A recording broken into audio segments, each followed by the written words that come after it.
ജനകീയ സൗഹൃദവേദി സംഘടിപ്പിക്കുന്ന കഴിമ്പ്രം ബീച്ച് ഫെസ്റ്റിന്റെ സംഘാടക സമിതി ഓഫീസ് തുറന്നു. സി മുകുന്ദൻ MLA ഉദ്ഘാടനം ചെയ്തു.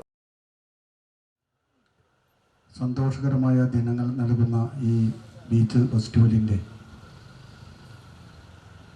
കാതലായ ഈ ദിവസത്തെ തുടക്കം കുറിച്ചുകൊണ്ടുള്ള ഇന്നത്തെ ദിവസം നമ്മളെ സംബന്ധിച്ചിടത്തോളം വളരെ പ്രധാനപ്പെട്ട ഒരു ദിവസം കൂടിയാണ്.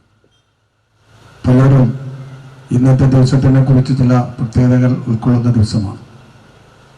ഇന്ന് പ്രത്യേകിച്ച്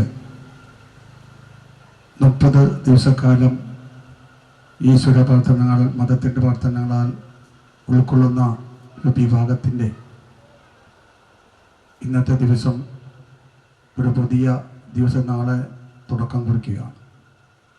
നോമ്പ് കഴിഞ്ഞ് പെരുന്നാൾ ആഘോഷിക്കുന്ന ഈ കാലയളവിൽ നമ്മുടെ നാട്ടിലെ മുഴുവൻ ജനവിഭാഗത്തെയും ആ സന്തോഷത്തിൻ്റെ ലഹരിയിൽ ഉയർത്തിപ്പിടിച്ച് കൊണ്ടുപോകുന്ന നിങ്ങളുടെ സമിതിയുടെ പ്രത്യേകതകൾ ഞാൻ മുൻകാലങ്ങളിൽ അകലെ നിന്ന് നമ്മുടെ ഓരോ പ്രവർത്തകരെയും ശ്രദ്ധിക്കാറുണ്ട്.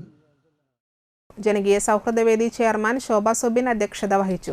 വലപ്പാട് പഞ്ചായത്ത് പ്രസിഡന്റ് ഷിനിത ആഷിഖ് മുഖ്യാതിഥിയായിരുന്നു. പഞ്ചായത്ത് മെമ്പറും ജനകീയ സൗഹൃദവേദി convener Shine Nediyirippil, Vamanan Nediyirippil, ward member Ajmal Sherif, treasurer Madhu Kunnath, working chairman Sujinth Pullat, coordinator Unnikrishnan Thaiparambath, Saumyan Nediyirippil, Prajeesh Kollara, Sudheendran Erat, Chithran Kovil Thekkevalappil, Saritha Prakashan, Sajitha Kannan, Preethi Premachandran എന്നിവർ സംസാരിച്ചു. ബീച്ച് ഫെസ്റ്റിന് ഏപ്രിൽ 11 കൊടിയേറും. ഏപ്രിൽ 12 ഔപചാരികമായ ഉദ്ഘാടനം നിർവഹിക്കും. സിനിമാ താരങ്ങളാണ് നിരക്കുന്ന അവാർഡ് നൈറ്റ്. മധു ബാലകൃഷ്ണൻ നയിക്കുന്ന മ്യൂസിക് ബാൻഡ്, ചെമ്മീൻ ബാൻഡ്, കളരിപ്പയറ്റ്, ഇശൽ നിലാവ് തുടങ്ങി ഒട്ടനവധി പരിപാടികൾ അരങ്ങേറും.